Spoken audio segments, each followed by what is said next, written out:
welcome back to the daddy-daughter Disney duo. Today, we are going to be talking about the price of Disney. Disney's expensive, so we want to give you a chance to save some money. We're going to give you some pointers that we have used in the past that might allow you to save a little bit of money here and there. Either way, Disney is going to be a little bit pricey. Our happy place does seem to be a little expensive, yeah. But we try to get out there as often as we can, and these are some of the tips that we use and we wanted to share with you so that you can make your trip a little bit better in the future. So the very first thing that we want to share in regards to saving some money is bringing a refillable water bottle. So back in the day, we used to go and buy water anytime we got thirsty. Now, if you're in the summertime in Anaheim, it's going to be hot. You're going to be getting really thirsty, and those waters are anywhere from like $4 to $5 a piece now. So anytime you get thirsty, we're just a family of 3, so we'd go up there and spend $15 just on water, and we would do that multiple times a day. So we started to bring like a 36 pack to a 48 pack of water in our hotel room, and I used to grab about like 15 of those water bottles and put them in my backpack, and I would lug those around all day just to save some money. Luckily now, what Disney has done for people like myself that wanted to save some money is they installed these really cool water refill stations. Yeah. So instead of bringing in 15 water bottles and that's going to make your backpack super heavy, we just bring in a cup, one for myself, one for Nayeli, one for my wife. And anytime we get thirsty, we go up to those water refill stations. We fill up absolutely for free. So we don't spend any money. We don't have to carry all the water around. And what's really cool about them is there's one in every single land at Disneyland, and they're designed and decorated to kind of fit the theme. We'll show some pictures of those. One of my favorite ones is in Star Wars Galaxy's Edge. There's like a monster like trying to get out of the water, and it kind of looks like he's sitting in the water that you're going to be drinking from, which I guess is kind of gross, but it's a cool little trick that Disney does just to kind of make it a little more immersive. Now, the only thing that I will share is, although that water is for free, it does come out a little on the warm side. And would you say that water's like super delicious? No, unfortunately not. It does the trick. But a couple things that we do to kind of help with that is, one, I like to bring packets of liquid ivy, or she likes this like orange flavor, like drops that you put into the water that makes the water taste a little better. And then you can actually go up to any of the quick service restaurants and ask for a cup of ice. So now you kind of solve that problem. You got ice cold water that actually tastes pretty delicious, right? Yeah, and it saves you a lot of money. All right, so our second thing that we would like to share as far as saving some money, this one's kind of hard to do, especially for foodies like us, is Disney lets you bring in snacks. They let you bring in food. In my backpack, I always keep things like Pop-Tarts, muffins, some chips, Nutella sticks, just something that, like, if we're in line or walking around and we get a little bit hungry, it saves a little bit of money because do we love those churros? And her favorite snack is actually a turkey leg. I think that's like a $15 snack. Mine's a churro. Those things are like $6 a pop now. Is it hard to like say no to those? Absolutely. Like, that's one of the best parts of Disneyland is eating those snacks. But if you are going to Disney on a bit of a budget, you can bring in some snacks and it will save you a little bit of money. Yeah. Now, again, do we always use those snacks? No, but they're there in my backpack just in case. My favorite one's the Pop-Tart, so I like bringing those in. All right, so another thing that we wanted to tell you about in regards to saving some money is, like I said earlier, Disneyland does let you bring in your own food and snacks. But if you're like us and you're like, that's kind of part of the trip though. I want to be like fully immersed in Disney. I want to eat the Disney food because Disney food is good. Back in the day, like I feel like it was like pizza, hot dogs, and fries, and that was really about it. And they've really upped their game. And so we like to go to places that have meals that are like big enough to share. So what place is like one of our favorites to go to that might allow you to do that? The Plaza Inn. It's like by like Main Street, but also by like Tomorrowland. So it's pretty close to there. So like you can have food and then go on some rides after. Yeah, it's one of our favorite things to do. If her and I, well, I'm getting a little bit older now, but her and I used to love to be there till like midnight, and she still does. And I'm trying my best to stay there till midnight. And failing. But I know I'm trying. But one of those things that we like to do is like around like 9 o'clock at night, like right when you're getting to that point where you're like starting to get a little tired, getting a little bit hungry. The lights are coming on Main Street. It's getting dark. Her and I like to go to the Plaza Inn on Main Street and split one of their chicken dinners. I think the meal's like $18, and the two of us split it. And if you go to a lot of other places in the park, you're going to spend, $18 to $20 per person. So in this case, if you go get a big meal like that, you can have multiple people share it, and that's another way to save some money. Plus, what's cool about the Plaza Inn is it's right there on Main Street, like you said. You can see the castle. You can see Tomorrowland. You got a good view of everything. If the parade's going on, you can check out the parade.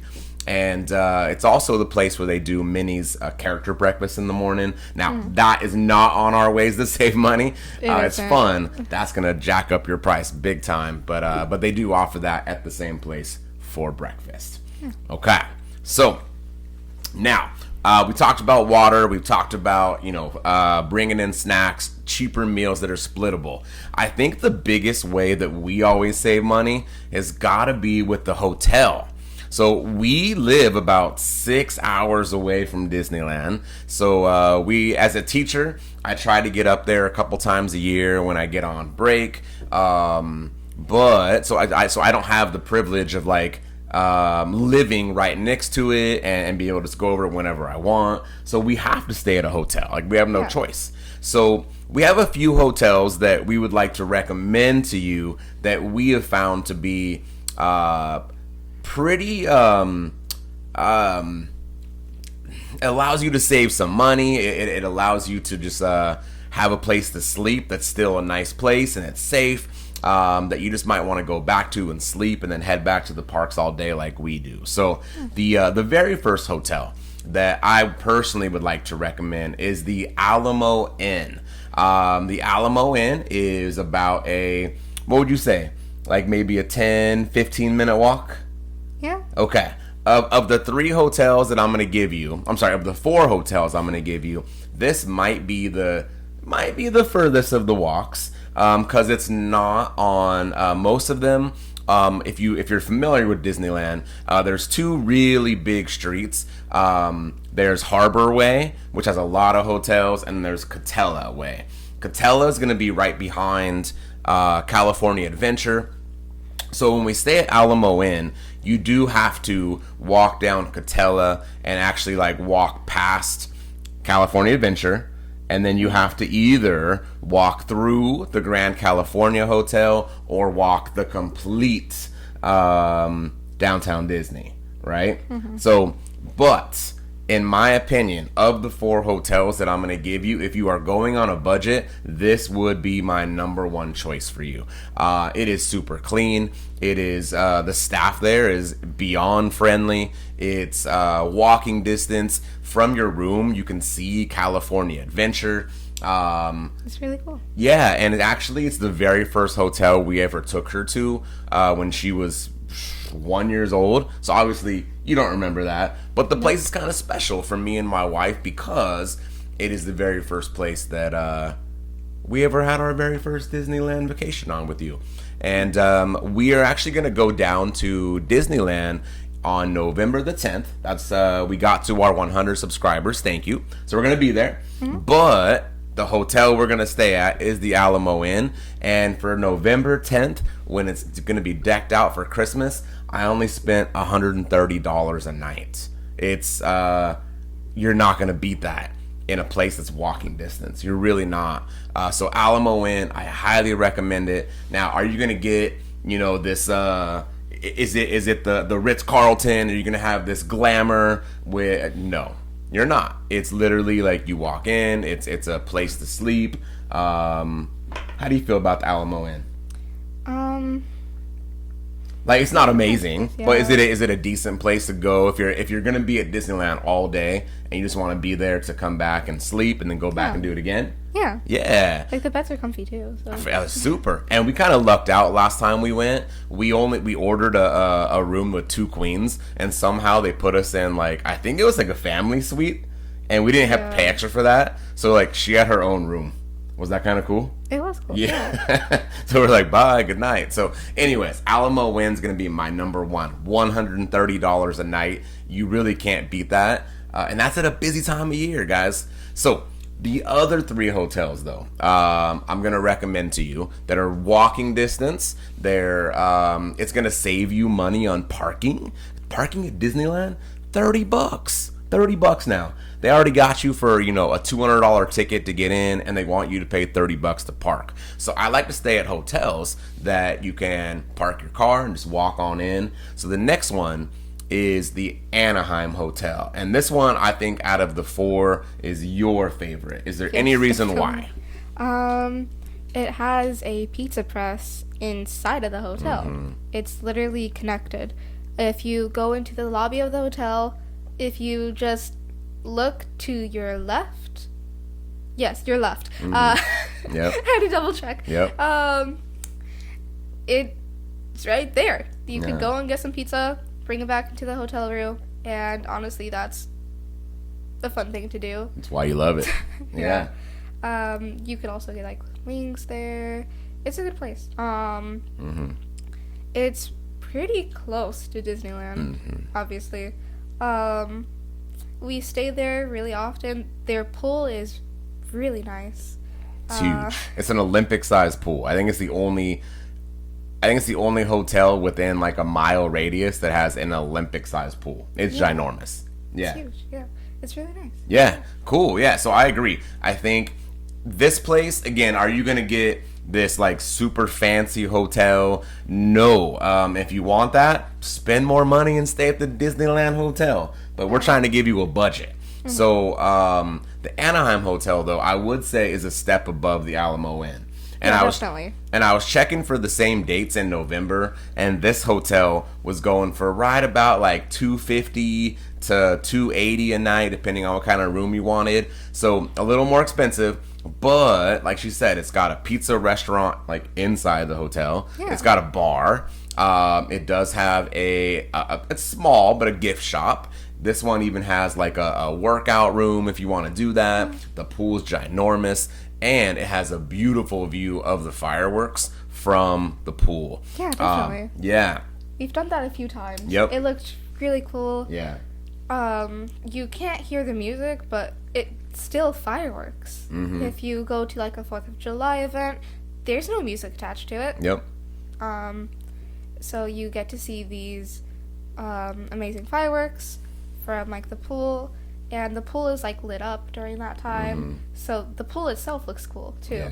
Yeah. And then wow, fireworks. Yeah, it's really cool. It's kind of a tradition. And this place also kind of has a soft spot to me. Growing up as a kid, the Anaheim Hotel used to be called the Anaheim Plaza Hotel, and it was where we always went with my mom and my dad and my sisters. We always went to the Anaheim Hotel. But I gotta say, they have new management or a new owner, and over the last like 5 years, they have made this place so much nicer than what I grew up going to. So anytime that this place has a sale or is affordable, I always like to recommend the Anaheim Hotel. It's right across the street. Really can't beat it. Yeah. Okay. The third hotel that I'd like to recommend to you is actually right next door to the Anaheim Hotel. It's called the Grand Legacy at the Park. So it's actually like maybe 50 feet closer to Disneyland than the Anaheim Hotel. But this hotel is kind of like the Alamo Inn. It's just a hotel, nothing fancy, no restaurant, no bar. The pool's kind of small. It's just literally a place that if you are going to be at Disneyland from when it opens until when it closes, like we try to do, you're going to go back there and have a nice clean room, a bed that's super comfy, and you feel safe. So that's what you're going to get at the Grand Legacy. And that one, for the same days in November, was going for right about $200 a night. So again, it's going to be a little more budget friendly than staying on property at a place like the Disneyland Hotel, which goes for anywhere from like $400 all the way up to like $1,000 a night. So we don't ever stay on property because of that. Yeah. I would rather have money to like buy things at Disneyland or do more stuff than to have all that money buckled down in my hotel room. And the last hotel that I like to share is actually the Anaheim Hilton. This one also is on the corner of Catella and Harbor. It's right behind the Anaheim Convention Center.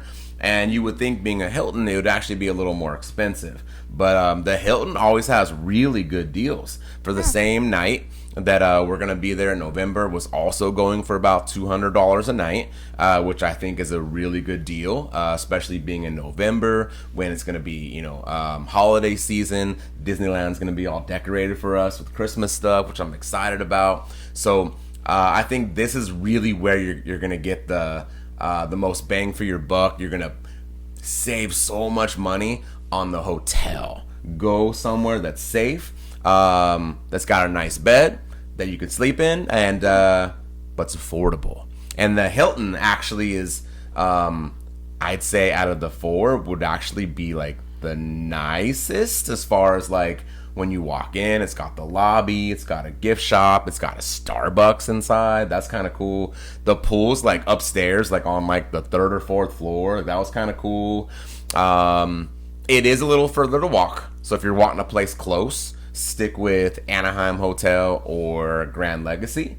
But if you're on a budget, you don't mind walking a little bit further, Alamo Inn and the Hilton. Did I miss anything with hotels? No, there's other hotels. Those are just the four that I think are going to be the cheapest for you on your trip. Yeah. The next thing that I want to share to be a little budget friendly is souvenirs and food. We always, before we go on a trip, we kind of have a cap. We're like, okay, Nayeli, you have this amount of money. And we actually, like, since she does have a cell phone now, we'll Apple Pay it to her. And then she knows, like, that's all she gets. Unless if grandma and grandpa like send her a little extra something, which they typically do. Yeah. But we tell her this is what you have, and she knows. So that way when you get there, it also, I think, has kind of taught her to like be careful in her spending, because when it's gone, it's gone. So she's a little more picky at what she gets. Same for me and my wife. If we're going to buy any souvenirs, we have a cap. We're like, this is what I get, this is what my wife gets. And then same with food. We always go in every day saying, hey, this is how much we have for this day. This day we can't go over that. And just kind of go in with this mindset of that you have a budget, and that really helps out, because we've gone there just not really thinking and just like swiping credit card, and you get home and you're like, whoa, like what did I do? It's kind of scary, like looking at your credit card statement, because you didn't go in there with a game plan and a budget. So one other thing, kind of how we were joking around about grandma and grandpa, which it happens, and it'll probably happen in November again. Just it is what it is. But another thing, when we have a trip planned, we always ask for Disney gift cards for our birthday, for Christmas, for anniversaries. So like anytime there's a big event coming up and someone says, hey, what would you like for your birthday? My answer is always Disney gift card. Same with her for Christmas. It's something that me and my wife give each other for our anniversary. It's just a way that you're going to get them a gift anyways. So it's like you're saving the money because your gift now is going to be helping them for their trip. And by the time a birthday has gone by or Christmas has gone by, we typically have like a couple $100 in Disney gift cards from like her aunts or my parents or my in-laws, and that really helps out as well, just asking for those Disney gift cards instead of asking for other gifts. Yeah. And then you want to add to that? Obviously we still ask for things other than Disney gift cards, but it is helpful because you have sometimes more money than what I get Apple paid. Yeah. So it's extra. So she has her Apple Pay and then plus, her gift cards on top of that. So when she runs out of money on her Apple account, like she actually still has more.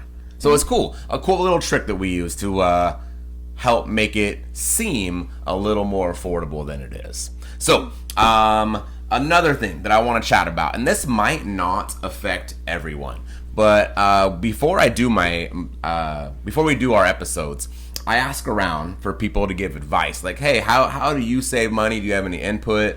And my parents had a really good suggestion for this video. So my parents, now when we go to Disneyland, they like to rent a ECV scooter. Disneyland is ginormous. You do a lot of walking. When we go, we walk like 12 miles a day. Like it's a lot of walking. So my parents don't want to do that anymore. So if you go to Disneyland and you rent an ECV scooter in the park, it costs you $60 a day plus a deposit. Now you do get the deposit back at the end, so it's $60 a day. But a little trick that my parents actually wanted me to share with you guys is there's a company called Scootaround.com, and they will actually let you rent an ECV scooter from them for $170 for a whole week. Now, if you're just going to go to Disneyland for a day, you might be better off taking that $60 fee in the park. But if you do plan on staying for an extended amount of time, we highly recommend that you spend the $170 and have that scooter for a whole week. Yeah. And what's also really cool about that is we were sharing with you, every time we go at one of the hotels we stay at, it's still about a half a mile to maybe a whole mile walk, depending on what hotel we go to. So a half a mile. Yeah. About a half a mile. So the fact that my parents now use Scootaround.com, or actually my mom actually even invested and bought her own scooter at this point now. But what's cool about Scootaround.com is they'll bring the scooter to your hotel the day you check in, as long as you book it in advance, and you pay your $170 for the week. And then when your vacation is over, you just leave the scooter in the hotel lobby and they come and get it for you. You don't have to do anything. And if you're staying at a hotel that's half a mile away, you get to ride the scooter into Disneyland. Like, I think for people that need a scooter, that half a mile walk to a mile from their hotel to Disneyland has got to be terrible. So the fact that your scooter is delivered to you, you can use that to get to the park. You can use it to get back to your hotel room at the end of the night when you're even more tired, and then just leave it for a $170 fee for the week. That's another really cool way to save some money. Yeah. And they do offer like wheelchair rentals and other things there as well if you need that. Again, that doesn't apply to everybody, but for those that do need ECV scooter, we highly recommend getting it in advance. It's going to save you money in the long run if you rent from somebody else other than Disney. Okay, so the last thing, hopefully you've got some notes down that might help you save some money, but what we like to do to save some money is anytime that we would go to a grocery store, we do our grocery shopping, we got in a habit of buying a $20 Disney gift card off the rack. Every grocery store's got a gift card rack nowadays. We would walk over, finish our shopping, and we would always grab a $20 gift card off the rack, and we would add that to our grocery bill. Now, I know that's still your money, but we would just pretend basically that we had bought a couple extra boxes of cereal, or that we had got some extra soda, or kind of pretend, or just trade it out for that instead. Get a $20 gift card. I mean, typical person goes grocery shopping, once a week, every other week. So you would at least get $40 a month on average. If we added that to our grocery bill, all of a sudden, now we have an extra $80 in Disney gift cards. And Disney gift cards, you can use for anything. You could buy your tickets with that. You can buy food with that. You can buy your souvenirs with it. Anything inside Disneyland, they will take a Disney gift card. So we usually book our Disney trips about 6 months in advance. So, I mean, if you have an extra $80 a month, add that up times 6. I mean, you end up getting quite a bit of extra money to, I feel like you're doing it in your head right now. We got a good mathematician right here, and accelerated math. So I'll give her a minute. Think about that number. Pressure's on. 6 months times $80. How much extra would we have if we do this policy? 480. Dang, okay. She's saying $480. I think she's correct. Nice job. Proud of you. So anyways, that's not chump change. Now again, it's just pretend it's part of your grocery bill if you could afford that. It's what we like to do to help us save up for our trips. And the last thing here is I never want to promote anybody to put things on credit cards. But we do also have a Disney Visa. So as long as I've gotten in the habit of buying everything with my Disney Visa, my groceries, but then I pay it off. All my bills, my utility bills, and then I pay it off. So I always try to keep that Disney Visa at a zero balance, but you do get cash back. So every single month, I get at least an extra $50 in Disney gift cards that I can cash in for my trips. So kind of the same thing, if I have an extra $50 a month, and I'm planning for a Disney trip that's 6 months out, I get that extra $50 a month for 6 months, and it saves me, I get free money to go towards my trip. So if you don't have a Disney Visa, I do recommend that you go get one, and then just do your best to buy everything with it and pay it off each month, so you don't go into, debt, obviously, but it's going to give you some free money to go towards your Disney trip. So, is there anything else that maybe we forgot that you're thinking of right now? But I feel like we've given them a good list of tools they can use to try to be budget friendly on their next trip. Yeah, we feel good? Okay, I hope this was helpful. If anybody's watching this and you even have some other tips and tricks, drop it in the comments. That way anybody that's watching, they can go down there and see if you have some other tips that maybe we forgot about. But we like to go to Disney on a bit of a budget. My coworker called it Disney on a dime. I love that term. Just a way to go have fun in our happy place, but also not break the bank. So I hope this was helpful. Please like and subscribe. We appreciate everybody watching. We really do. But until next time, we are the daddy-daughter Disney duo, and we really appreciate you watching. Thank you. Cool. Bye, guys.